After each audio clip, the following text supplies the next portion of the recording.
आज कोई कह रहा था, कहा गुरुजी हम तो बहुत हार गए।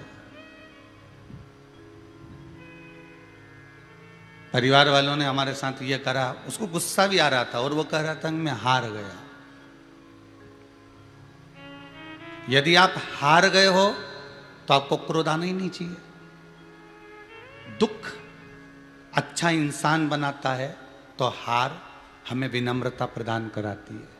हारने के बाद हमें क्रोध नहीं आना चाहिए।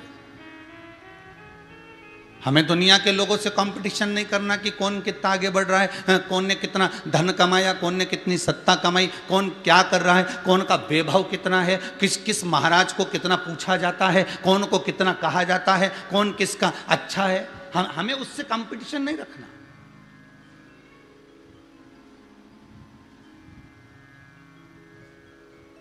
मोहल्ले में उसकी बड़ी बिल्डिंग बन गई तो हम उससे कंपटीशन नहीं, हमें नहीं रखना।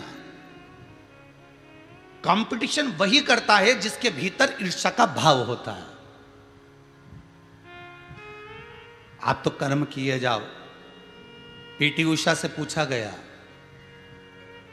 तो दौड़ में इतनी आगे कैसे निकल जाती है, सबको हराकर सबसे पहला नंबर कैसे प्राप्त कर लेती है।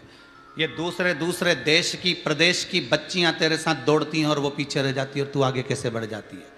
पीटी उषा ने अपने इंटरव्यू में कहा, मेरी माँ भगवान कृष्ण की पूजा करती है, मेरी दादी भगवान कृष्ण की पूजा करती है। एक दिन जब मैं छोटी थी तो मेरी दादी ने कहा, बेटा भगवान कृष्ण माखन की मटकी लेकर भाग रहे हैं और गोपियां उनके पीछे भाग रही हैं। बस तू भी इतना ध्यान रखना, जिस समय दौड़ने के लिए घुटना जमीन पर टेके